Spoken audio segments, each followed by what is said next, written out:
The woman in the sundress had been called sweetheart 4 times in the last 10 minutes. She sipped her whiskey and let the fifth one roll off her like Pacific fog burning away at noon. What the 4 Navy SEALs crowding her corner of the anchor bar did not understand, what they could not possibly know, was that in 62 hours she would control every aspect of their professional lives. Commander Ria Okonkwo had commanded a destroyer through the Taiwan Strait, coordinated strikes that killed 3 high-value targets, and once talked a suicide bomber into surrendering with nothing but words and unflinching eye contact. She could handle 4 drunk operators who thought their shoulders made them important.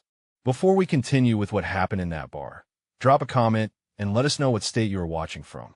Maybe you have witnessed moments when someone underestimated the wrong person. The anchor bar sat 3 blocks from Naval Amphibious Base Coronado, close enough for operators to stumble home, but far enough to pretend they were civilians for a few hours. Friday nights brought the loudest crowds, men with thick necks and tattoos trading stories about deployments they could never fully describe. Ria had chosen this place deliberately.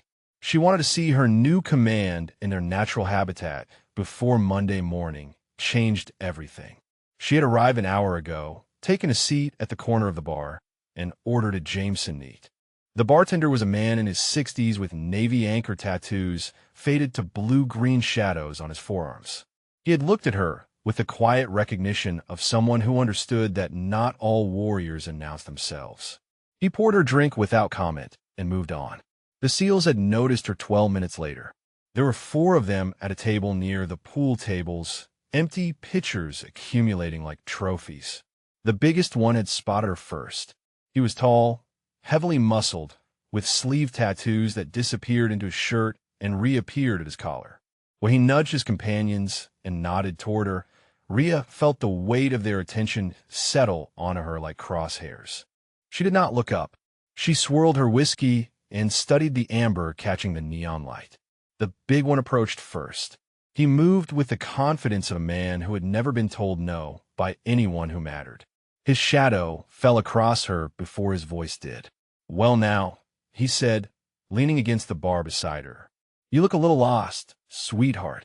This is kind of a military bar. Your boyfriend stationed around here or something." Ria let 3 seconds pass before responding. "Just passing through," she said. "Heard they pour honest drinks." The man grinned. He had a handsome face beneath the arrogance, the kind of features that probably worked on women who did not know any better. His friends had drifted closer, forming a loose semicircle that cut her off from the rest of the bar. Passing through, he repeated. "From where?" "East Coast," she said. "Just transferred." "Oh yeah." He signaled the bartender for another round. "What do you do?" Ria took a slow sip of her whiskey. "Government work," she said. "Mostly administrative." One of the younger ones laughed. He was maybe 26, with the eager energy of someone still trying to prove himself. "Administrative," he said. "So you push papers while the real warriors do the heavy lifting." "No offense." "None taken," Ria said. She kept her voice pleasant, her posture relaxed. Inside, she was cataloging everything. The younger one was petty officer second class based on the watch tan line on his wrist and the way he deferred slightly to the others. The quiet one hanging back was probably a chief, more experienced, watching rather than participating. The fourth was somewhere in between, uncomfortable but unwilling to break ranks. The big one extended his hand. "Senior Chief Wade Thornton," he said. "These are my guys. We are with the teams." He let the word hang there, waiting for the recognition, the impressed widening of eyes that usually followed. Ria shook his hand with exactly 3 pounds of pressure, firm enough to be professional, soft enough to be forgettable. "Ria," she said. "Nice to meet you." "Just Ria." Thornton raised an eyebrow. "No last name." "Does it matter?" He laughed, but something flickered behind his eyes. The first hint that this was not going the way he expected. Most women in this bar either swooned at SEAL team credentials or retreated quickly. This one did neither. The bartender set fresh drinks in front of the men. He caught Ria's eye for just a moment, a question in his gaze. She gave him the slightest shake of her head. "Not yet." Thornton settled onto the stool beside her, close enough that she could smell the beer and cologne radiating off him. "So Ria with no last name," he said. What brings a government paper pusher to a dive bar in Coronado on a Friday night? She turned to face him fully for the first time. Research, she said. The quiet one in the back, the chief, tilted his head slightly. Something about that answer bothered him. Rhea noted it and filed it away. Thornton grinned wider. Research, he repeated. What kind of research? The kind where you learn more by listening than talking. The younger one snorted. She thinks she is clever, he said to the others. I like that. Thornton leaned closer. His arm brushed against hers on the bar top, casual but deliberate. The invasion of space that men like him used as a test. See if she flinched. See if she retreated. Rhea did not move. You know what I think, Thornton said. I think you came to this bar hoping to meet someone interesting. And sweetheart, you just hit the jackpot. His hand came down on her shoulder, heavy and proprietary, and his voice dropped to something that was not playful anymore. Rhea felt the weight of his hand through the thin fabric of her dress. 5 fingers pressing into her shoulder with the casual ownership of a man who had never faced consequences. She had 2 options. She could reveal herself now, watch the color drain from his face, and end this performance before it escalated further. Or she could wait, learn exactly what kind of men she would be commanding in 62 hours. She chose to wait. Thornton mistook her stillness for submission. His grip relaxed slightly, became almost friendly. Come on, he said. Have a drink with us. The boys and I were just talking about our last deployment. Nothing classified, but impressive enough. Might give you some good stories for your government friends. The younger one, the eager petty officer, pulled a chair from a nearby table and positioned it at the end of the bar. For you, he said with exaggerated chivalry. Best seat in the house. Rhea did not move toward the chair. She lifted her whiskey glass instead, took a measured sip, and set it down with deliberate precision. I appreciate the offer, she said, but I'm fine where I am. Something shifted in Thornton's expression. The friendly mask slipped for just a moment, revealing the irritation beneath. Most women jumped at the chance to sit with operators. This one was not playing by the rules he understood. The 4th man, the one who had been hanging back, stepped forward. He was younger than Thornton, but older than the eager one, with the build of a swimmer and eyes that tracked movement like a predator. Come on, Senior Chief, he said. Leave the lady alone. She said she is not interested. Thornton shot him a look that could have cut steel. Did I ask you, Yates? Yates held up his hands and retreated. Just saying, he muttered. But he did not press the point. Rhea filed that away, too. Yates had a conscience, or at least the beginning of one. He was uncomfortable, but not uncomfortable enough to truly intervene. That made him more dangerous in some ways than Thornton.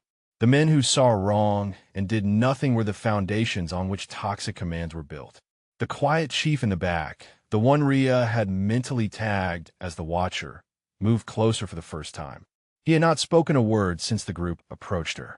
Now he studied her face with an intensity that felt different from the others. Not predatory. Curious. You said you transferred from the East Coast, he said.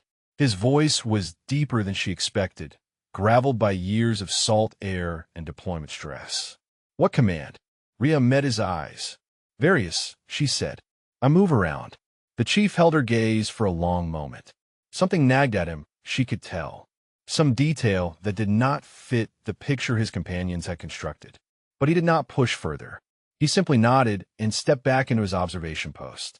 Thornton had watched this exchange with growing impatience. Enough interrogation. Rix, he said to the chief. The lady is trying to enjoy her evening. He turned back to Rhea with a smile that did not reach his eyes. Tell you what, sweetheart, next round is on me. Consider it a welcome to San Diego. He signaled the bartender without waiting for her response.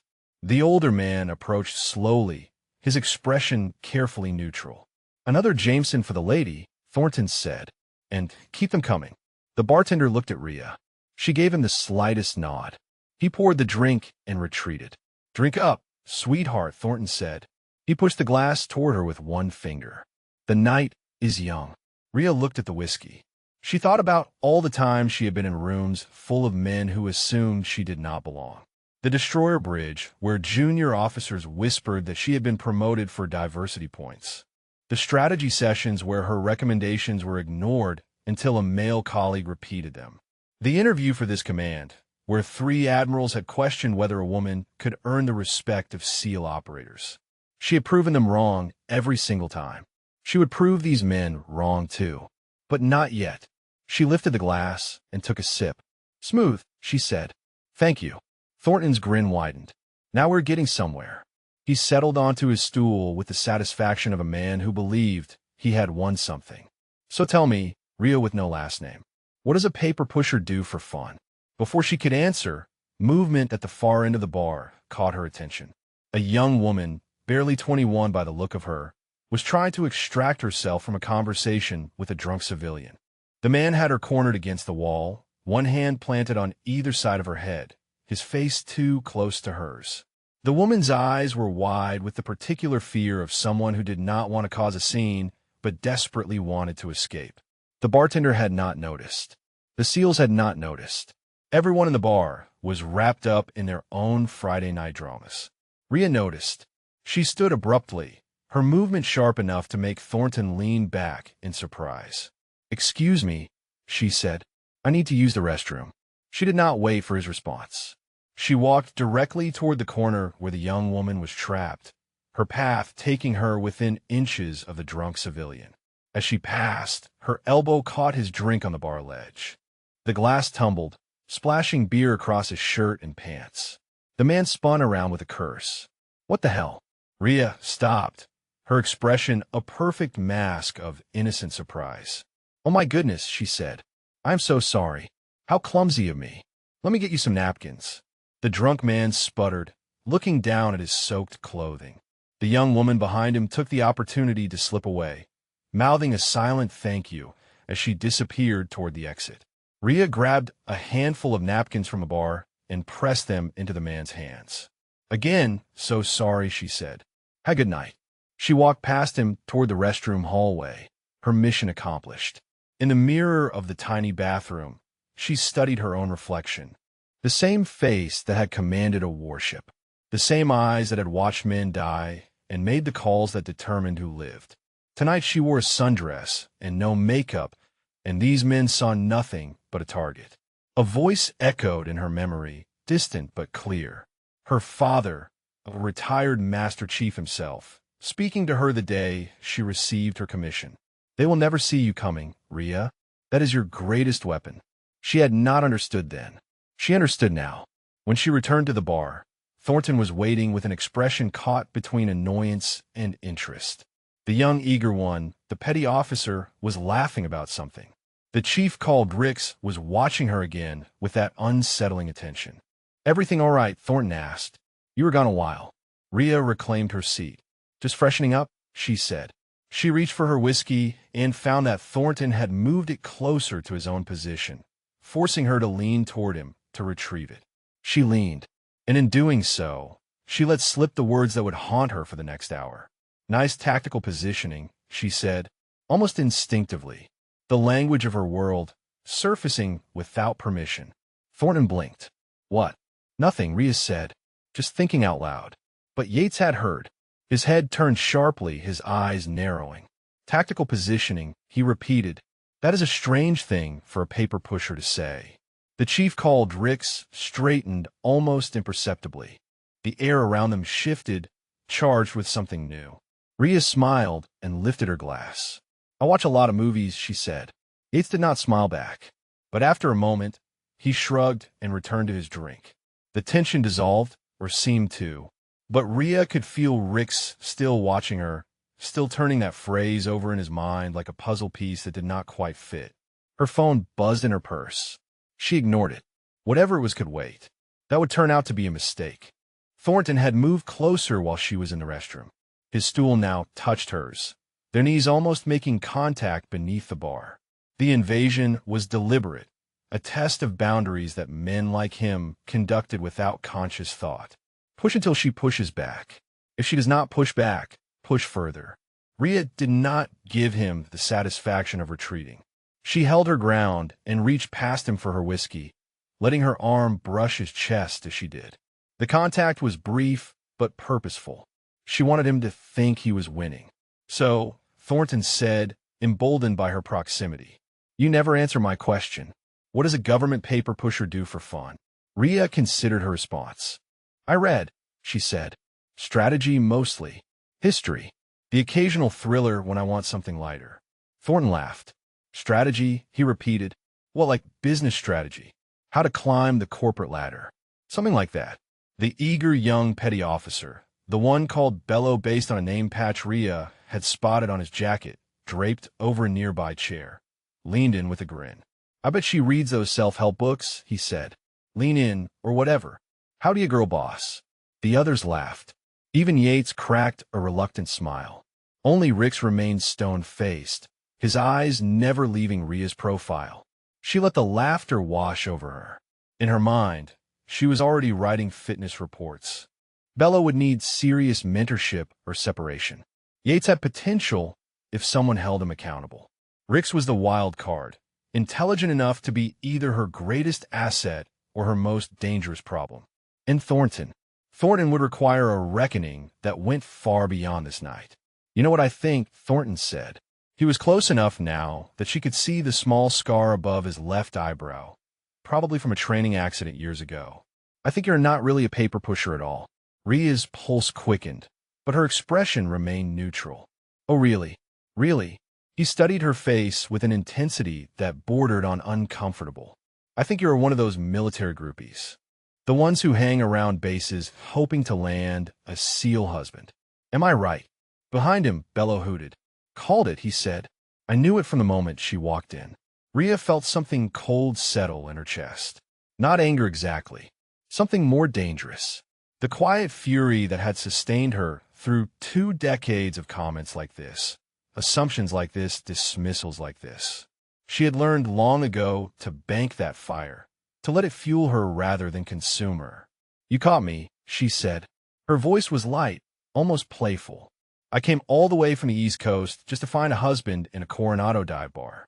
Thornton missed the sarcasm entirely. Hey, he said, spreading his arms wide. You could do worse. Senior chief in the teams, 15 years of service, combat deployments most people could not handle.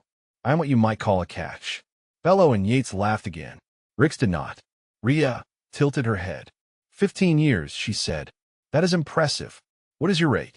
The question landed differently than she intended. Rate was Navy terminology, specific and technical. Paper pushers did not typically ask about rates. They asked about jobs or positions or what do you do? Thornton's eyes narrowed slightly. Special warfare operator, he said. Why do you ask? Just curious. Rhea kept her voice casual. My father was Navy. I picked up some of the lingo growing up. The explanation seemed to satisfy Thornton, but Rix had straightened on his stool. His gaze had sharpened into something that looked almost like recognition. Not of her face, but of something else. A pattern, a bearing. The indefinable quality that separated those who served from those who did not. What rate was your father? Rix asked. It was only the second time he had spoken directly to her. Rhea met his eyes. Bosun's mate, she said. Retired as a master chief. This was true. Her father had spent 30 years in the Navy before hanging up his anchors. He had also been the one to encourage her to pursue a commission, to break barriers he had watched hold others back. He had died 2 years ago, 3 months before she received orders to her current assignment. Rix nodded slowly. There was something new in his expression now. Not suspicion exactly, but awareness. He was looking at her differently than before. Thornton, oblivious to the shift, pressed forward. So you are a Navy brat, he said. That explains it. You grew up around uniforms. Now you want to be around them forever. Nothing wrong with that. His hand found her knee beneath the bar. The touch was light at first, almost tentative. When she did not immediately recoil, it became firmer, more possessive. Rhea looked down at his hand, then back up at his face. She could end this now. One sentence would shatter his confidence and send him scrambling. But she wanted more. She wanted to know exactly how far he would go when he believed there were no consequences. Thornton, she said quietly, remove your hand. He grinned. Come on, sweetheart. Do not be like that. We are just having fun. His fingers squeezed slightly, a reminder of his strength, a demonstration of what he believed was his power.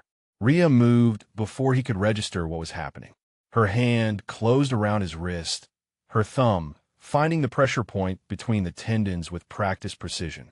She applied exactly enough force to cause significant discomfort without injury. Thornton's grin vanished, replaced by shock and then something that looked almost like pain. "I said remove it," Rhea repeated. Her voice had not changed.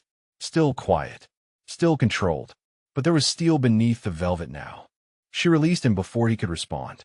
His hand retreated from her knee as if burned. He stared at her with new eyes, rubbing his wrist where her thumb had pressed. The bar seemed to have gone quiet around them, though Rhea knew that was just her perception. The other patrons continued their conversations, unaware of the small drama unfolding in their midst. But the four SEALs were frozen, staring at the woman who had just executed a textbook pain compliance technique on their senior chief. "Where did you learn that?" Yates asked. His voice was barely above a whisper. Rhea picked up her whiskey and took a calm sip. "Self-defense class," she said. "They teach it at the YMCA." Nobody laughed. Rix had gone very still. His eyes moved from Rhea to Thornton and back again, processing what he had just witnessed. That was not a YMCA technique. That was military combatives. Specifically, it was a control hold taught to officers and military police. He had seen it used exactly twice in his career, both times by people who wore insignia on their collars. Thornton recovered first. He forced a laugh that sounded hollow even to his own ears. "Damn," he said. "Remind me not to piss you off." But the dynamic had shifted. Rhea could feel it in the way they looked at her now.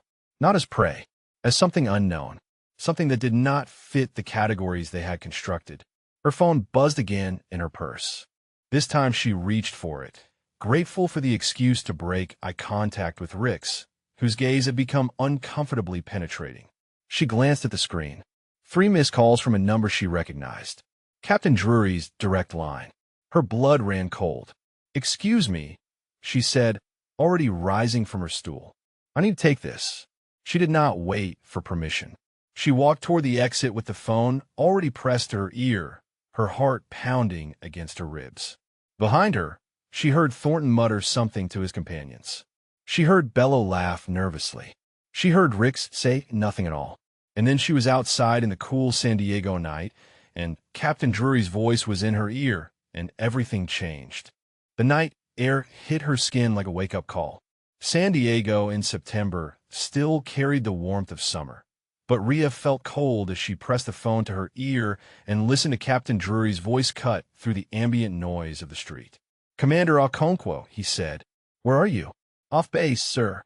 She kept her voice low, stepping away from the bar's entrance. "I was conducting informal reconnaissance of my new command." A pause. Drury was not a man who wasted words, and the silence told her more than any explanation could. "Well," he said finally, "your reconnaissance just became operational. We have a situation at the Team 7 compound. 2 foreign nationals breached the perimeter approximately 40 minutes ago. They are currently holding position near the classified equipment storage facility. 2 base security personnel are being held at gunpoint." Rhea's mind shifted into combat mode. The easy rhythm of her breathing steadied. The lingering irritation from the bar encounter evaporated. This was what she had trained for. This was who she was. "What assets are responding?" she asked. "That is the problem." Drury's voice carried an edge of frustration. "Team 7 is your team, Commander. They are the primary response element. But we have been unable to reach Senior Chief Thornton or several other key personnel. Their phones appear to be going to voicemail." Rhea turned and looked back at the bar. Through the window, she could see the 4 SEALs still clustered at their spot. Thornton was gesturing animatedly, probably telling a story. Their phones sat on the bar or in pockets. Silence for a night of drinking. Operational security failure. The most basic protocol, and her team had violated it within her first 72 hours of command. "I have eyes on them now, sir," she said. "Senior Chief Thornton and at least 3 other operators." They silenced their devices. Another pause, longer this time. "Get them moving, Commander. Master Chief Carver is at the compound coordinating initial response, but he needs shooters. We need to contain this before it escalates further." "Understood." Rhea was already calculating. "Do we have identification on the foreign nationals?" Preliminary assessment suggests Iranian Quds force. Jury let that sink in. This is not a random incursion, Commander. They knew exactly where to go and exactly when our response capability would be compromised. Someone fed them intelligence. The implications cascaded through her mind. A coordinated breach. Insider information.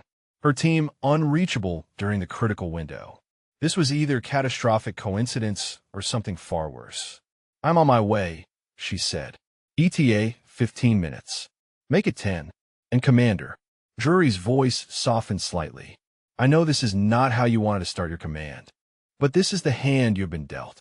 Play it well. The line went dead. Rhea stood motionless for 3 seconds, organizing her thoughts. She could walk back into that bar, reveal herself, and take immediate command.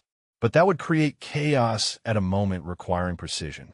Thornton and his men would be reeling from the revelation, distracted by shame and confusion when they needed to be focused on the mission. Or she could let them discover the emergency on their own terms. Let them race to base believing they were responding to a crisis without her involvement, and then appear when the moment demanded maximum impact. She chose the latter. Rhea walked back into the bar with her phone still in her hand. The SEALs looked up as she approached, their expressions a mixture of wariness and lingering curiosity. Thornton had recovered some of his swagger, though he kept his hands carefully visible on the bar top. Everything okay? He asked. His tone was almost civil now, the earlier aggression tempered by uncertainty. Fine, Rhea said. Just work. She reclaimed her seat, but did not reach for her whiskey. You know how it is. The office never really lets you go. Thornton nodded, though she could tell he did not really understand. In his world, work stayed at work.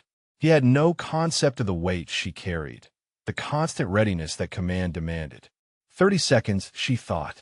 That is how long it should take for the recall alert to penetrate whatever do not disturb settings they had enabled. She watched Thornton's phone on the bar. The screen remained dark. 45 seconds. Still nothing. Rick shifted on his stool. He was watching her again with that unsettling intensity. Something about her phone call had triggered his instincts. He reached for his own device and tapped the screen. His face changed instantly. Thornton, he said. His voice cut through the bar noise like a blade. Check your phone. Now. Thornton frowned but complied. The moment he saw the screen, his entire demeanor transformed. The lazy confidence vanished, replaced by the sharp focus of a trained operator recognizing a crisis. Active threat, he said. Team 7 compound. All personnel immediate recall.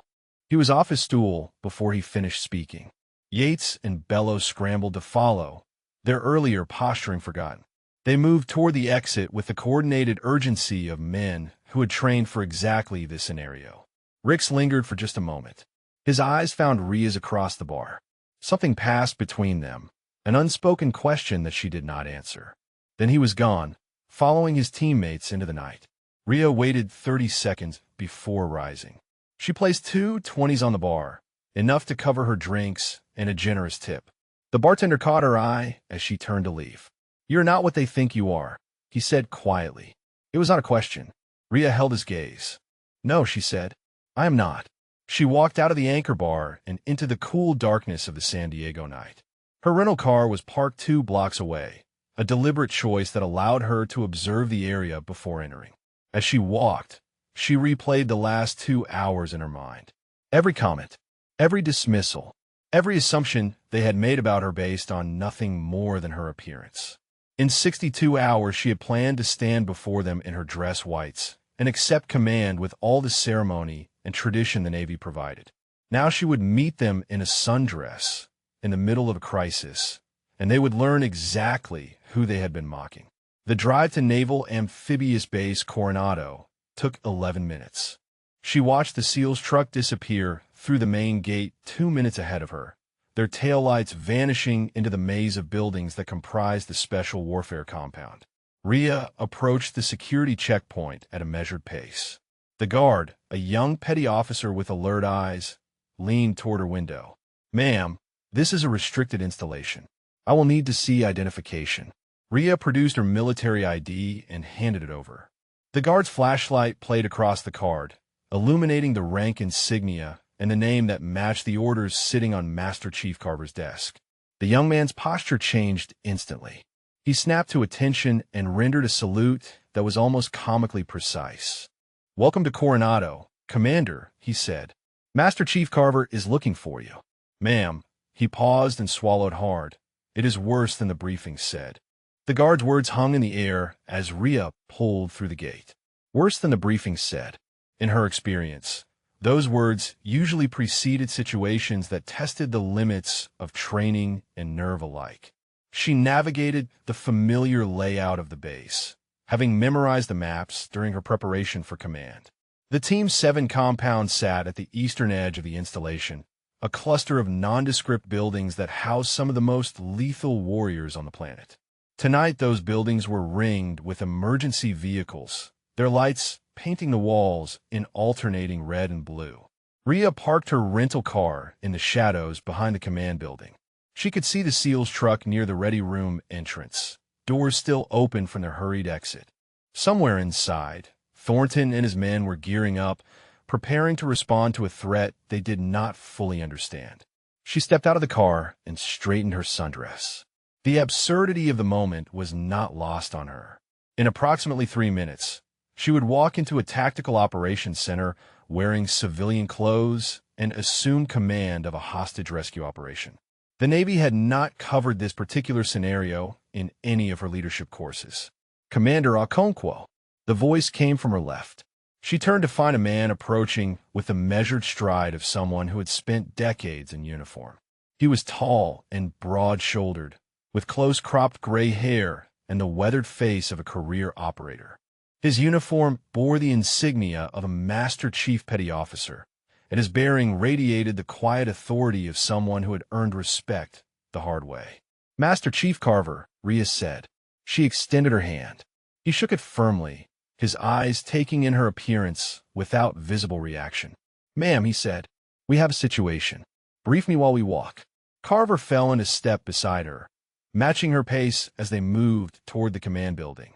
2 hours ago, perimeter sensors detected movement near the eastern fence line. Initial assessment was wildlife, but security dispatched a patrol to confirm. The patrol found a breach in the fence and signs of recent entry. They followed the trail to Building 7. "The classified equipment storage facility," Rhea said. Carver nodded. "Correct. The patrol encountered 2 armed individuals inside. There was an exchange of fire. One of our security personnel was wounded. The hostiles retreated deeper into the building and took 2 of our people with them. Current status of the hostages: unknown. We have had no communication with the hostiles since they barricaded themselves inside. Power to the building has been cut, which means they are operating in darkness. Our thermal imaging shows 3 heat signatures in the central storage area, but we cannot confirm which are hostages and which are hostiles." Rhea processed the information rapidly, and the wounded security officer, extracted and en route to medical. Gunshot wound to the shoulder. He will survive. They reached the command building entrance. Carver held the door for her, and Rhea stepped into controlled chaos. Personnel moved with urgent purpose, manning communication stations and updating tactical displays. The air hummed with tension and the crackle of radio traffic. In the center of the room, a large screen showed a schematic of Building 7. Red dots indicated the last known positions of the hostiles. Blue dots marked the locations of responding units. Yellow dots represented the hostages. "Master Chief," Rhea said quietly, "what is the current command structure?" Carver's expression flickered with something that might have been discomfort. "Lieutenant Commander Farouk is the senior officer on scene. He has been coordinating the response, pending your arrival. However," he paused, "Senior Chief Thornton arrived approximately 4 minutes ago and has been issuing tactical directives without authorization." Carver met her eyes. "Senior Chief Thornton is accustomed to a certain degree of autonomy, ma'am. The previous commanding officer preferred to delegate operational decisions to the senior enlisted leadership." Rhea absorbed this information. The previous commanding officer had also been relieved for cause, a fact that was not widely discussed, but had been included in her briefing package. The team had been operating without consistent leadership for nearly 3 months. "Where is the ready room?" she asked. "Down the hall, last door on the left." Carver studied her face. "Ma'am, if I may, the men do not know you yet. They have been through significant turbulence in recent months. Walking in there right now, in civilian attire during an active crisis." He chose his next words carefully. "It may not be the introduction you were hoping for." Rhea looked down at her sundress, then back at the Master Chief. "You are right," she said. "It is not the introduction I was hoping for, but it is the introduction they're going to get." She started down the hallway, her sandals clicking against the polished floor. Behind her, she heard Carver fall into step, his presence a steadying force at her back. The ready room door was closed. Through the small window, she could see figures moving inside, the distinctive silhouettes of operators preparing for combat. Someone was speaking loudly, the words muffled but the tone unmistakably commanding. Thornton, giving orders he had no authority to give, directing men in an operation that was not his to direct. Rhea placed her hand on the door handle. She thought about her father, who had served 30 years without ever receiving the recognition he deserved. She thought about every woman who had been told she did not belong in spaces like this. She thought about the 2 hostages inside Building 7, counting on someone to bring them home. Then she opened the door. The room fell silent.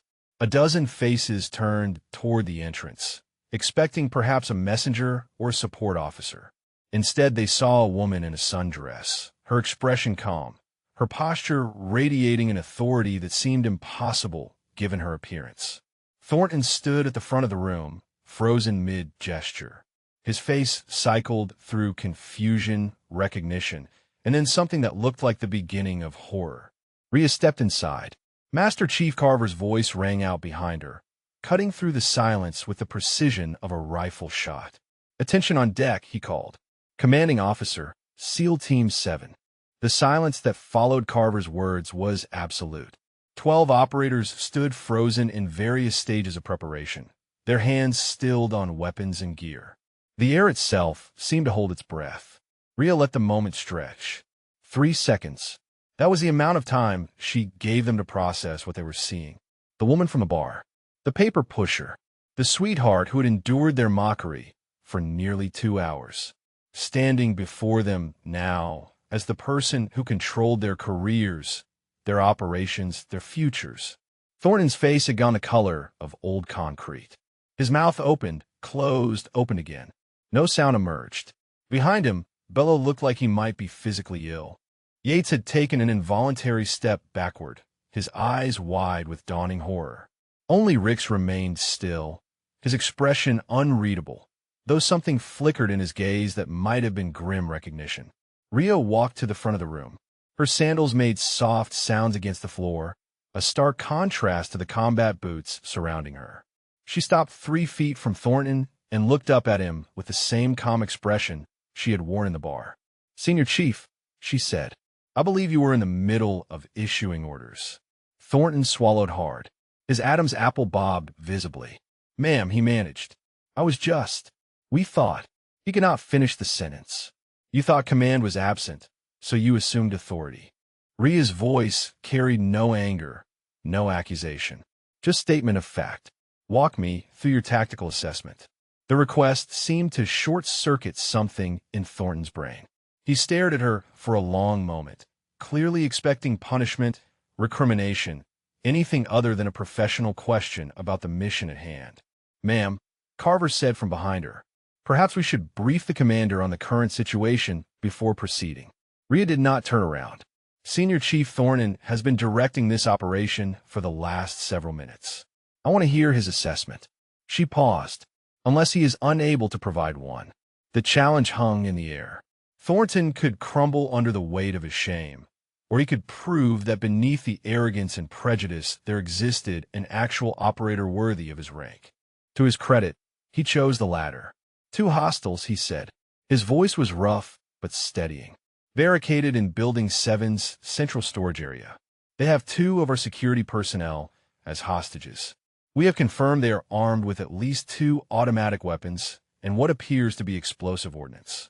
Thermal imaging is compromised by the building's shielding, so we are working with limited intelligence on exact positions. Rhea nodded. Entry points. 3 viable options. Main entrance is fortified. East service door is accessible, but requires crossing 50 meters of open ground.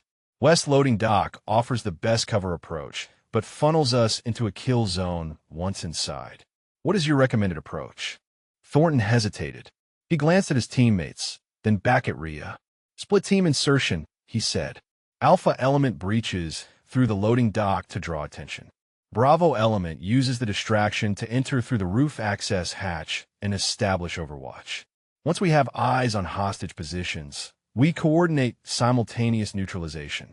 Rhea considered the plan. It was competent, standard, the kind of approach taught in every special operations course from Coronado to Fort Bragg. It would probably work. It would also probably get at least 1 hostage killed. 3 problems, she said. First, the loading dock approach assumes the hostiles have not already positioned to cover that entry point. Given that they chose this building specifically and demonstrated knowledge of our security protocols, we should assume they have studied the floor plans. Second, roof access requires cutting through a reinforced hatch, which creates noise and eliminates surprise.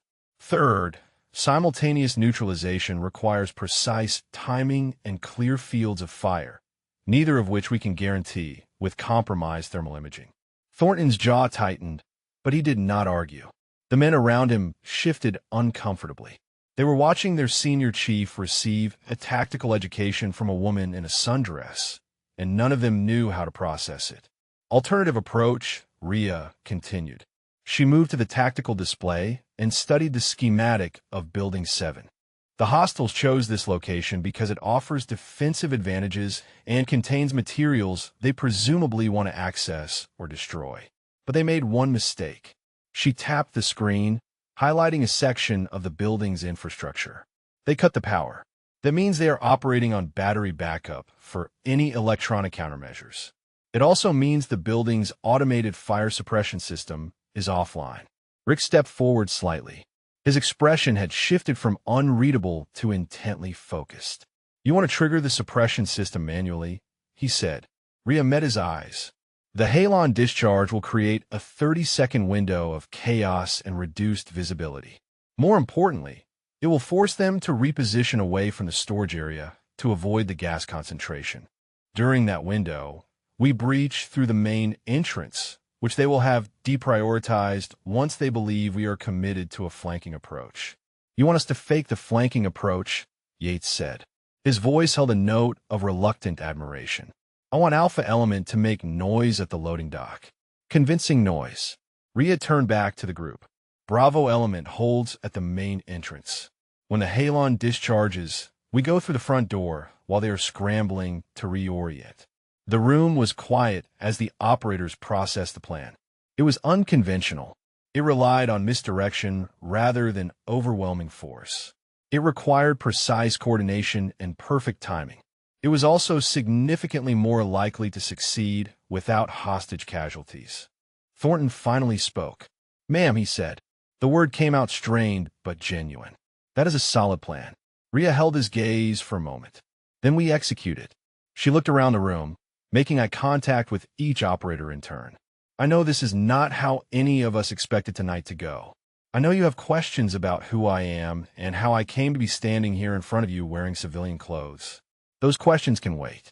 Right now, we have 2 Americans inside that building counting on us to bring them home. That is the only thing that matters. She turned to Carver. Master Chief, I need tactical gear. Whatever fits. Carver nodded. Already arranged, ma'am. Your kit is in the locker room. Rhea started toward the door, then paused. She looked back at Thornton one final time. Senior Chief, she said, you have point on Alpha Element. The loading dock approach is yours. It was the most dangerous position in the operation. The distraction team would draw enemy fire while Bravo Element moved into position. Thornton understood immediately what she was offering him. Not punishment, opportunity, a chance to prove his worth when it mattered most.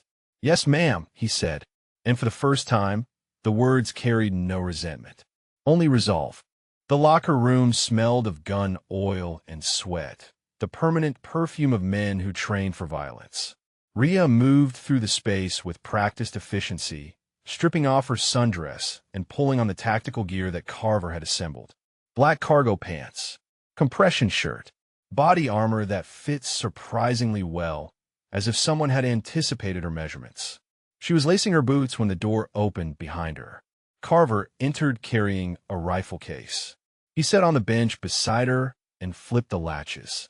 Inside, nestled in foam cutouts, was an M4A1 carbine with an ACOG sight and suppressor. Her personal weapon, shipped ahead with her other effects. "Figured you would want your own," he said.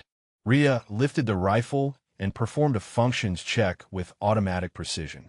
The weapon felt like an extension of her body, familiar and reassuring. "Thank you, Master Chief." Carver watched her work for a moment. "Permission to speak freely, ma'am." "Granted." He was quiet for several seconds, choosing his words. "I have been in the teams for 23 years, he said finally. Served under 11 different commanding officers. Some good, some not. I have learned to reserve judgment until I see how someone performs under pressure." Rhea slid a magazine into the rifle and chamber round. "And your judgment now?" Carver met her eyes. "Ask me again when this is over." It was not an endorsement, but it was not a dismissal either. Rhea could work with that. She stood and checked her reflection in the small mirror mounted on the wall. The transformation was complete. The woman in the sundress was gone, replaced by a warrior in full battle kit. Same person, different armor. The door opened again. This time it was Rick's. He stood in the doorway for a moment, his expression still carrying that unsettling intensity she had noticed in the bar. Then he stepped inside and closed the door behind him. "Commander," he said, "I need to say something before we step off." Rhea turned to face him. "Make it quick." Rick took a breath. "In the bar tonight, I knew something was wrong. I knew you were not what Thornton thought you were. I should have said something. Should have shut it down. Instead, I stood there and watched and did nothing." He paused, his jaw working as if the next words were physically difficult to produce. "That is on me," he continued. "I'm not going to make excuses. I just want you to know that I see it. I see what I did wrong. And I am going to spend however long it takes earning back the right to call myself a professional." Rhea studied him for a long moment. "Chief Ricks," she said, "do you know why I did not reveal myself in that bar?" He shook his head. "Because I needed to know what kind of men I was inheriting. Whether you would follow someone based on their rank or based on their character. Whether you would challenge bad behavior or enable it." She stepped closer to him. "You failed that test tonight. All of you did. But failure is not final. It is information. What you do with that information determines who you become." Ricks nodded slowly. "Yes, ma'am. Now get to your position. We step off in 4 minutes." He turned to leave, then stopped. "Mom, one more thing." "What is it?" "Thornton. He is not a bad man. He is just." Ricks searched for the right words. "He lost 3 brothers under our last CEO. A political appointee who did not know what he was doing and got people killed because of it. Thornton swore he would never let an outsider endanger this team again. He was wrong about you. Dead wrong. But the fear that drives him, it comes from a real place." Rhea absorbed this information. It did not excuse Thornton's behavior. Nothing could excuse that. But it provided context, and context was valuable. "Thank you, Chief," she said. "Now move." Ricks departed. Carver, who had remained silent throughout the exchange, raised an eyebrow. "You are not what I expected, Commander," he said. Rhea slung her rifle across her chest. "What did you expect? Someone angry. Someone looking to make examples." She moved toward the door. "The night is young, Master Chief. Let's see how this plays out first." The staging area was a controlled hurricane of activity. Alpha Element had assembled near the eastern perimeter, their black figures barely visible against the darkness. Bravo Element waited at the command post, checking weapons and communications for the 3rd time. Rhea took her position at the center of Bravo Element. Around her, operators who had mocked her hours ago now looked to her for leadership.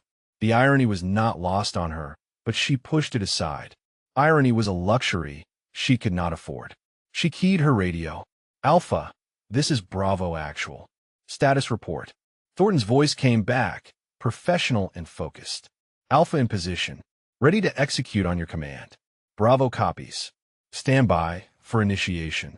She turned to the operator beside her, a young petty officer whose name tape read Henshaw. On my signal, you trigger the halon system. Manual override panel is located on the north exterior wall. You will have approximately 15 seconds to get clear before discharge. Henshaw nodded. Understood, Mom. Rhea looked at the men around her.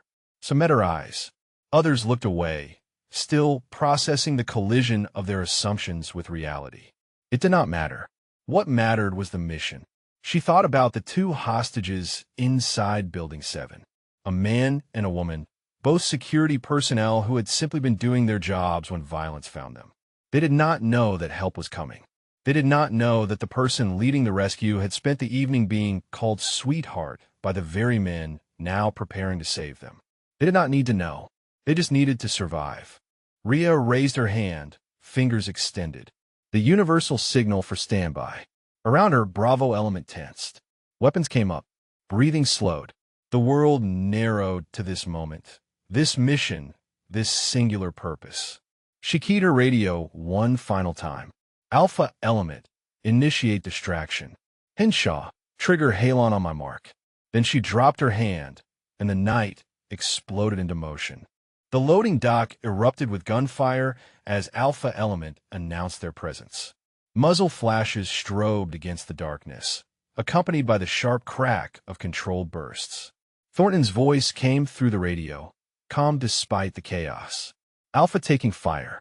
Hostiles are engaged. They are repositioning toward our position. Rhea listened to the rhythm of the exchange. The hostiles were responding exactly as she had predicted, drawn toward the louder threat like moths to flame. Inside Building 7, they would be moving away from the central storage area, creating the opening Bravo element needed. Henshaw, she said. Execute. The young operator sprinted toward the north wall of the building, his figure barely visible in the darkness. Rhea tracked his progress through a rifle scope, covering his approach. 10 seconds later, his voice crackled through her earpiece. Panel accessed. Initiating manual override. Halon discharge in 15 seconds. Rhea keyed her radio. All elements. Halon discharge imminent. Alpha. Maintain pressure. Bravo. Stack on the main entrance.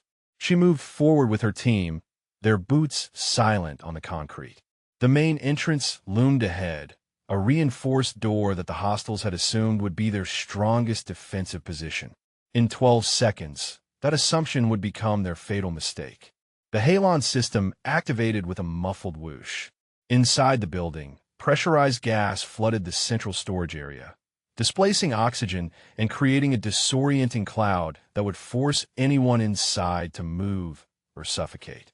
Rhea heard shouts through the walls, panicked voices in a language she recognized. Farsi. Definitely Quds force. Breach, she commanded. The lead operator placed a shaped charge on the door hinges. A sharp crack, a flash of light, and the door collapsed inward. Bravo element flowed through the opening like water through a broken dam. Rhea was third through the door. Her rifle swept left as she entered, covering her sector while her teammates cleared right. The interior was chaos. Emergency lighting cast everything in dim red. The halon gas hung in the air like fog, reducing visibility to 15 meters. Movement ahead. A figure stumbled out of the haze, weapon raised. Rhea's finger found the trigger before her conscious mind registered the threat. 2 rounds, center mass. The hostile dropped. Tango down, she reported, continuing to objective. They pushed deeper into the building, following the floor plan she had memorized during the brief. The central storage area was 50 meters ahead, through 2 security doors and a maintenance corridor. Somewhere in that maze, 2 Americans were waiting to be rescued, or waiting to die. The second hostile appeared without warning. He came through a side door that should have been locked, his weapon already firing. Rounds snapped past Rhea's head, close enough that she felt the pressure wave against her cheek. She dove left, rolling behind a support column as her team returned fire. The hostile was good, better than expected. He used the doorframe as cover, exposing only enough of himself to maintain suppressive fire. "Bravo Actual," Rix called out. "I have no angle." Neither did Rhea. The hostile had chosen his position well, and every second they spent pinned down was a second the other hostile could use to execute the hostages. She thought about Syria, about the 6 hours she had spent in the rubble of a collapsed building, alone and bleeding, with nothing but a rifle and the absolute certainty that she would not die in that place. She had made a promise to herself then. She would never again let fear dictate her choices. Covering fire, she ordered. "On my mark." The team acknowledged. Rhea took a breath, then another. She visualized the move she was about to make. 3 steps to the left. Drop to a knee. Acquire target through the gap in his cover. 2 rounds. Mark. Her team opened up, forcing the hostile to duck behind the door frame. Rhea moved. 3 steps. Drop. Her rifle came up, the ACOG sight finding the narrow gap between the door and the frame where his shoulder would be when he leaned out to return fire. He leaned. She fired. The hostile collapsed, his weapon clattering to the floor. Rhea was already moving before he finished falling, pushing toward the storage area with renewed urgency. "Bravo Element," she called. 2 tangos down, proceeding to hostages. They reached the security doors 30 seconds later. Through the reinforced glass, Rhea could see the storage area beyond. Rows of equipment lockers, a cleared space in the center, and there, bound to chairs with hoods over their heads, 2 figures in security uniforms. The hostages were alive, but they were not alone. A 3rd figure stood behind them, partially obscured by the lockers.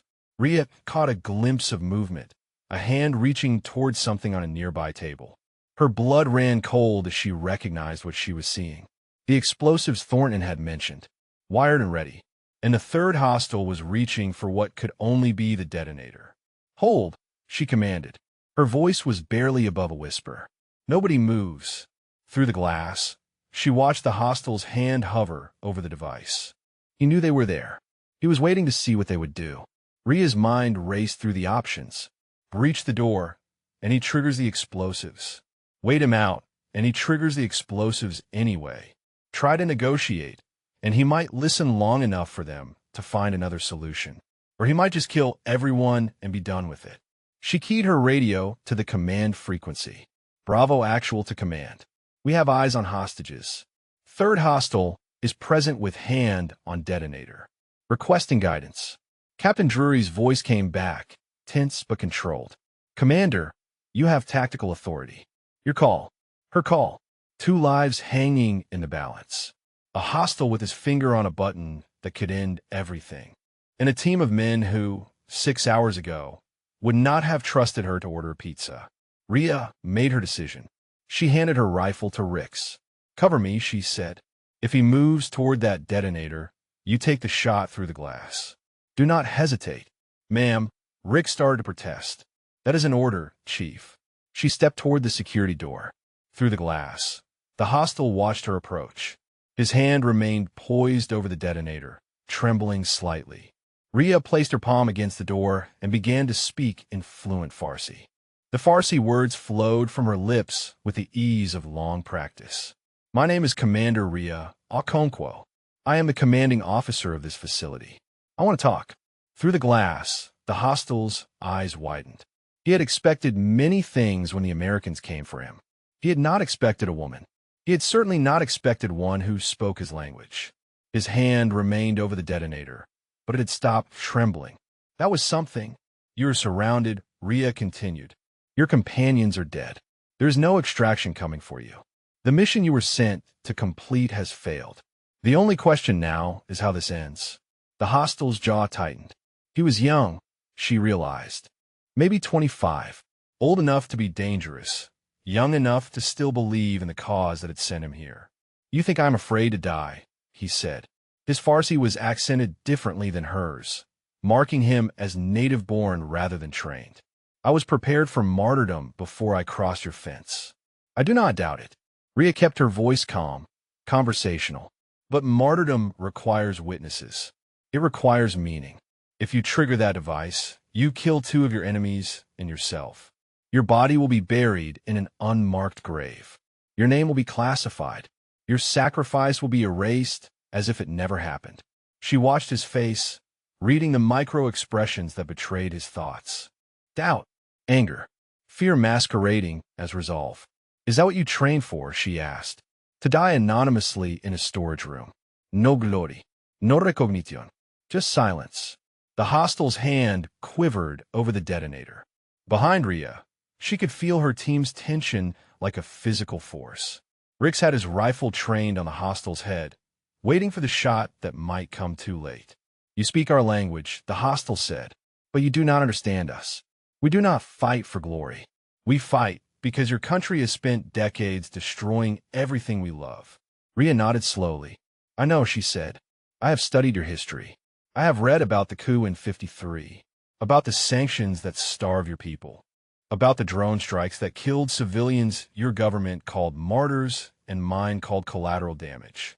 The hostile stared at her. Whatever he had expected, it was not acknowledgement. I am not here to tell you that your grievances are invalid, Rhea continued. I am here to tell you that killing these two people will not address them. They are not policymakers. They are not soldiers.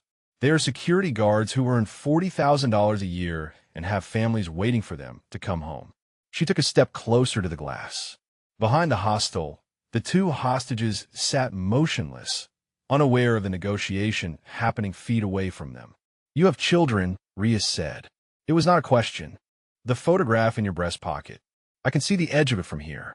The hostile's hand moved involuntarily toward his chest, then stopped. How do you know that? Because I have spent 15 years studying people like you, learning what drives you, what you fear, what you love. Rhea's voice softened. You came here prepared to die, but you did not come here wanting to die. There is a difference. Silence stretched between them.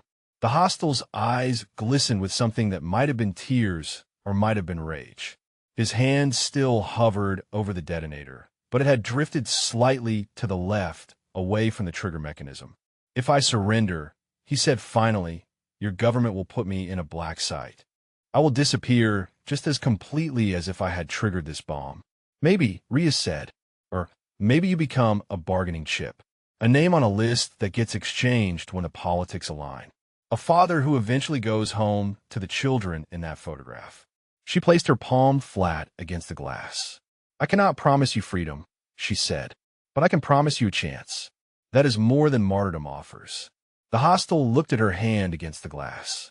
Such a small gesture, such an enormous risk. Behind her, Rix shifted his weight. The movement was tiny, nearly imperceptible, but the hostile caught it. His hand jerked back toward the detonator. Rhea did not flinch. She kept her eyes locked on his, her palm pressed against the glass, her body language radiating nothing but calm certainty. Your choice, she said. Life for death. But choose now. 3 seconds passed. Each one felt like an hour. Then the hostile's hand dropped to his side. Rhea exhaled slowly. She raised her left hand and made a gesture her team recognized. The security door slid open. She walked through alone, her boots echoing in the sudden silence of the storage room. The hostile stood motionless as she approached. Up close, she could see the exhaustion in his face, the weight of a mission that had collapsed around him. He was not a monster. He was a man who had made choices that led him to this moment, just as her choices had led her here. She reached out and took the detonator from the table, her movements slow and deliberate. The hostile watched her, but did not resist. On your knees, she said quietly. Hands behind your head. He complied. Rhea keyed her radio. Bravo actual. Hostile secured. Hostages alive. We need EOD for the explosives. The response came immediately, but she barely heard it. Her attention was focused on the two figures still bound to their chairs, hoods still covering their faces. She moved to the nearest one and pulled the hood away. A woman in her 30s blinked up at her, tears streaming down her face. She tried to speak, but the gag in her mouth prevented words. Her eyes said everything. Thank you. Thank you. Thank you. Rhea cut her bonds with a knife from her vest. You are safe now, she said. It is over. But even as she spoke the words, she knew they were only partially true. The hostages were safe. The immediate crisis was resolved. The harder work was just beginning. The EOD technician knelt beside the explosive device, his movements precise and unhurried. Rio watched from a safe distance as he traced the wiring, identified the detonation mechanism, and began the delicate process of rendering it inert. 60 seconds on the timer, he said without looking up. If your hostile had triggered this, we would be scraping DNA off the walls for a week. Ria said nothing. She had known the stakes when she walked through that door. Some risks could not be calculated, only accepted. The hostages had been evacuated to the medical facility, shaken but physically unharmed. The surviving hostile was in custody, already being processed for transfer to federal authorities. The bodies of his companions had been photographed, documented, and removed. In a few hours, Building 7 would look like nothing had happened here at all. But something had happened.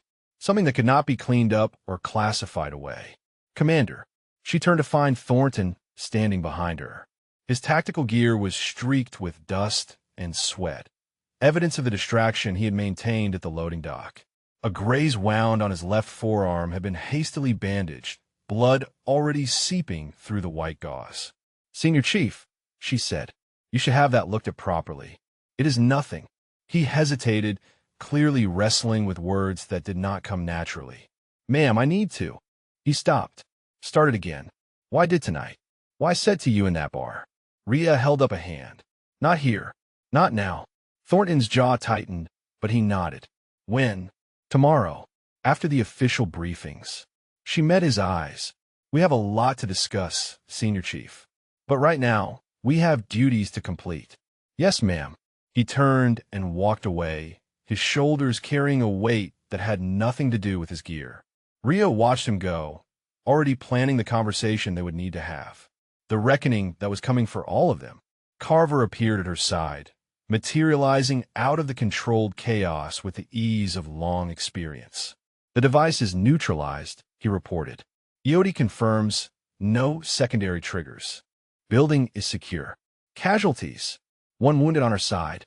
Henshaw took shrapnel during the Halon system activation. Superficial injuries already treated. 2 hostiles Kia, 1 in custody. Both hostages recovered without injury. Ria nodded. And the intelligence assessment. Carver's expression darkened. Early indications suggest this was a reconnaissance in force. They were not here to destroy the equipment. They were here to photograph it. Document capabilities. The explosives were a contingency, not the primary objective, which means someone is building a target package. That is the working theory. Carver paused. Commander, there is something else. What is it? The timing of this breach. The fact that key personnel were unreachable. The specific knowledge the hostiles demonstrated about our security protocols. He let the implications hang in the air. NCIS is already asking questions. Ria felt a cold knot form in her stomach. An inside source. Someone had fed intelligence to the enemy. Someone with access to Team 7's operations. Keep that assessment contained for now, she said. I do not want speculation spreading through the ranks until we have evidence. Understood. She looked around the storage facility at the operators and technicians working to restore order. Any one of them could be the leak. Or none of them.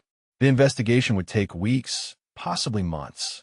In the meantime, she would be commanding a team that might contain a traitor. Welcome to leadership. The walk back to the command building felt longer than it should have. Ria's body was beginning to register the toll of the night. The adrenaline was fading, leaving behind a bone-deep exhaustion that no amount of training could prepare you for. Inside the command center, the atmosphere had shifted from crisis mode to aftermath management. Personnel spoke in quieter voices. The tactical displays showed green across the board. Someone had started a pot of coffee, its bitter aroma cutting through the lingering tension. Captain Drury's voice crackled through the communication system. Commander Okonkwo, secure line when you are available. Ria moved to the private communications room and closed the door behind her. She picked up the handset and identified herself. Outstanding work tonight, Commander. Drury's voice carried genuine warmth. The hostages are singing your praises. Said you walked into that room alone and talked the hostile down like it was a routine traffic stop. It was not routine, sir. No, I imagine it was not. A pause. I have already received calls from 3 different agencies wanting to know how we resolve this without casualties. You're going to be answering questions for a while. I understand. Drury's tone shifted, becoming more serious. There will also be questions about how this happened in the first place. Why key personnel were unreachable. Why security protocols were insufficient. Some of those questions will have uncomfortable answers. Rhea thought about the silence phones on the bar. The arrogance that had allowed her operators to believe they were untouchable even off-duty. The culture that had developed in the absence of consistent leadership. I'm aware, sir, she said. I intend to address those issues directly. I have no doubt you will. Another pause. Rhea, I know tonight was not the introduction you planned, but sometimes the fires we do not choose are the ones that forge us strongest. You proved something tonight, not just to your team, but to everyone who questioned whether you belonged in that chair. She closed her eyes. The weight of the compliment settled over her like a blanket, warm but heavy. Thank you, sir. Get some rest, Commander. The ceremony is still scheduled for 0800. I expect you there in dress whites, ready to make it official. The line went dead. Rhea set down the handset and allowed herself one moment of stillness. One breath where she did not have to be strong or certain or unshakable. Then she straightened her shoulders and walked back out into the command center. Her team was waiting. The sun was beginning to lighten the eastern horizon when Rhea finally left the command building. The crisis had consumed 7 hours, and dawn was painting Coronado in shades of pink and gold that seemed almost obscene after the darkness of the night. She walked toward her rental car, her tactical gear exchanged for the civilian clothes she had arrived in. The sundress was wrinkled now, carrying the memory of everything that had happened since she first put it on. She would need to find her quarters, shower, and change into dress whites before the ceremony. 3 hours to transform herself once again. Commander. The voice stopped her mid-stride. She turned to find Thornton standing in the shadow of the building, still in his operational gear. He looked like he had not moved since their brief exchange hours ago. Senior Chief, she said, I told you we would talk tomorrow. Technically, it is tomorrow now, but I meant after the ceremony. I know. He stepped forward into the growing light. But I could not wait.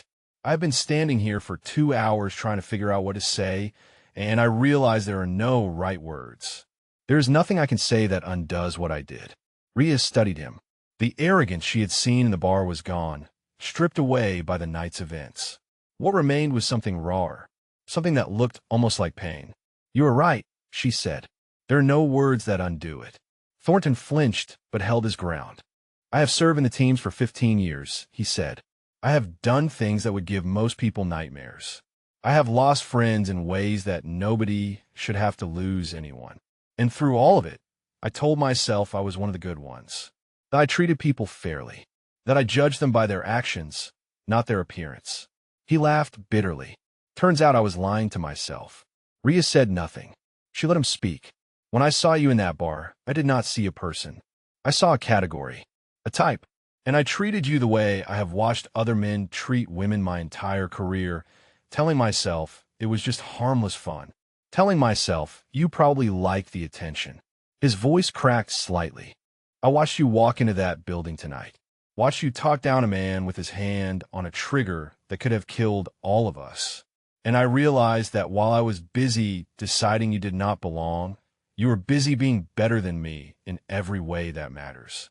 The silence between them stretched long enough for the sky to brighten another shade. I am not asking for forgiveness, Thornton said finally.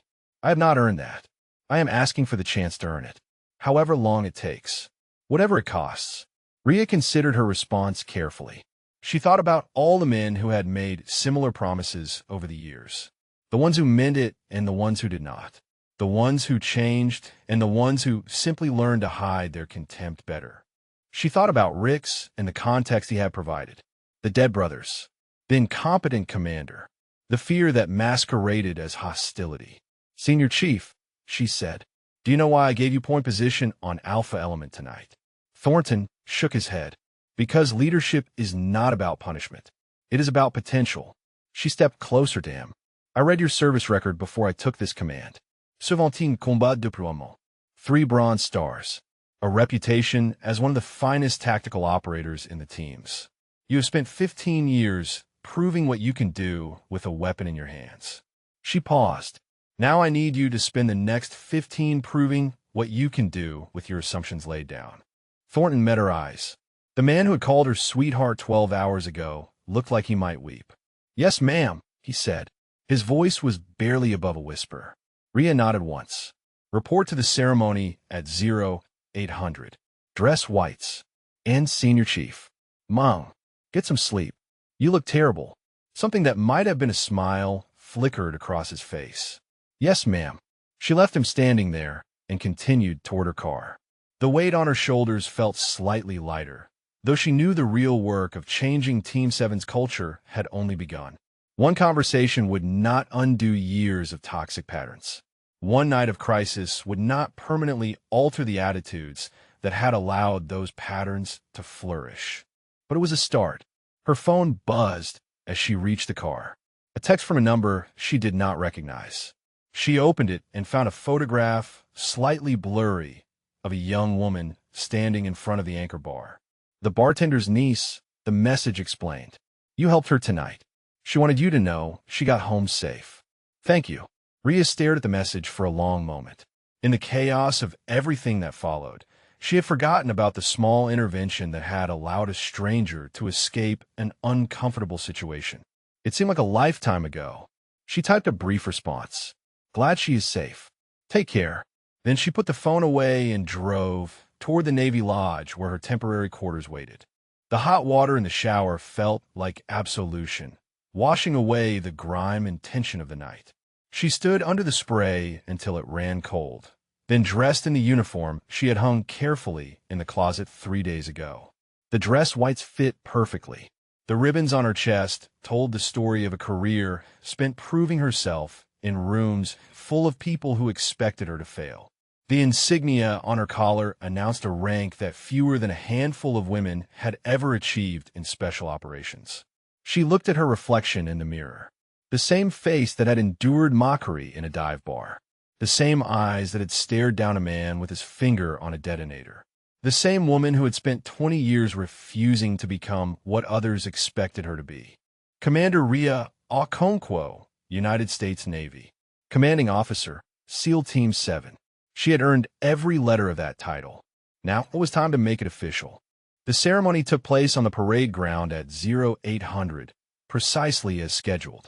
The California sun had burned away the morning haze, leaving a sky so blue it looked artificial. 200 personnel stood in formation, their dress whites brilliant against the manicured grass. Flags snapped in the ocean breeze. Rhea stood at the front of the assembly, her posture perfect, her expression composed. Beside her, Captain Drury reviewed the formal orders that would transfer command of SEAL Team 7 from the outgoing interim commander to her permanent authority. The words were ancient Navy ritual, unchanged for generations. In the front row of the formation, she could see them. Thornton, his uniform immaculate, his face carrying the weight of a sleepless night and a heavy conscience. Rix, standing at attention with the quiet intensity she had come to recognize. Yates, unable to meet her eyes. Bello, looking younger than his years, the bravado stripped away. They had showered and shaved and dressed in their finest uniforms, but they could not wash away what had happened in that bar. That memory would live in the space between them for months, perhaps years. Every order she gave, every decision she made, would carry the ghost of their assumptions. Good. Let haunt them. Captain Drury turned to face her. Commander Okonkwo, he said, his voice carrying across the parade ground. Having been duly appointed by the Secretary of the Navy, you are hereby ordered to assume command of SEAL Team 7, with all the rights, privileges, and responsibilities pertaining thereto. Rhea saluted. I relieve you, sir. The interim commander, a lieutenant commander whose name she had already forgotten, returned the salute. I stand relieved. And just like that, it was done. 20 years of service, countless sacrifices, and innumerable moments of doubt had led to this single instant. She was now officially and irrevocably, the commanding officer of one of the most elite fighting forces on the planet. Drury gestured toward the podium. "The floor is yours, Commander." Rio walked to the microphone. She looked out at the sea of faces before her, men and women who would follow her into combat, who would trust her with their lives, who would judge her by standards that no male commander had ever been required to meet. She thought about what she had planned to say, the speech she had written and rewritten over the past week, carefully balancing inspiration with authority. The words that would establish her command philosophy and set expectations for the months ahead. And she set those words aside. 12 hours ago, I walked into a bar 3 blocks from this base. I was wearing civilian clothes. I wanted to observe my new command in an informal setting, to learn who you were when rank and protocol were stripped away. A ripple of unease passed through the formation. She could see operators exchanging glances, wondering where this was going. What I observed, she continued, was a failure. A failure of discipline. A failure of professionalism. A failure of basic human decency. I watched members of this command harass a woman they believed to be a civilian. I watched them silence their phones in violation of recall protocols. I watched them demonstrate exactly the kind of behavior that destroys unit cohesion and mission readiness. The silence was absolute. Nobody moved. Nobody breathed. Rhea let the moment stretch. Then her voice softened. "I also observed," she said, "those same men respond to a crisis with speed, courage, and tactical excellence. I watched them follow orders from a commanding officer they had every reason to resent. I watched them put aside their shock and their shame and their fear, and I watched them perform like the elite warriors they're trained to be." She found Thornton's eyes in the crowd. "Redemption is not given," she said. "It is earned. Every single day, through every single choice. The men who failed last night have the opportunity to become better, to prove that their worst moment does not define them. That is the standard I will hold every member of this command to, myself included." She gripped the edges of the podium. "I do not need you to believe in me. I need you to believe in the mission. I need you to believe in each other. I need you to believe that excellence is not optional, that discipline is not negotiable, and that every person who wears this uniform deserves respect regardless of what they look like or where they come from." Her voice rose slightly. "I have commanded ships through hostile waters. I have coordinated strikes against enemies of this nation. I have held dying friends in my arms and made the calls that determined who lived and who did not. I have earned the right to stand before you today, not because of politics or quotas or luck, but because I am damn good at my job." The words hung in the air like a challenge. "If you cannot accept that," she said quietly, "then this is not the command for you. My door is open for transfer requests until 1700 today. No questions asked. No judgments made." She paused. "But if you can accept it, if you can set aside whatever assumptions you carried into this ceremony and judge me by my actions rather than my appearance, then I promise you this. I will lead you with everything I have. I will fight for you, train you, and push you to be better than you thought possible. I will never ask you to do anything I would not do myself. And I will bring every single one of you home." She stepped back from the podium. "SEAL Team 7, she called out. "Attention to orders." The formation snapped to rigid attention, 200 bodies moving as one. Dismissed. The ceremony ended. The formation dissolved into clusters of conversation and movement. Rhea remained at the podium, watching her command disperse into the bright California morning. Carver appeared at her side. "0 transfer requests so far, ma'am," he said. "I have a feeling there will not be any." Rhea allowed herself a small smile. "We will see, Master Chief. We will see." She descended from the podium and began walking toward the command building. There were briefings to attend, reports to review, and an investigation to oversee. The work of leadership never paused for ceremony. She was halfway across the parade ground when a voice stopped her. "Commander." She turned. Thornton stood at attention, his hand raised in a salute so crisp it could have cut glass. "Request permission to continue serving under your command, ma'am," he said. Rhea studied him for a long moment. Then she returned the salute. "Permission granted, Senior Chief." Do not make me regret it. Never again, ma'am. He dropped his salute and walked away. Rio watched him go, then continued toward her office. Her new office. Her command. She had been called worse than sweetheart in her career. She had been doubted, dismissed, and underestimated at every turn. But she had never been called anything better than commander. And now, finally, she had the chance to prove exactly what that title meant. If this story moved you, share your thoughts about what resonated most with you, or tell us about a time when someone proved their doubters wrong through actions instead of words.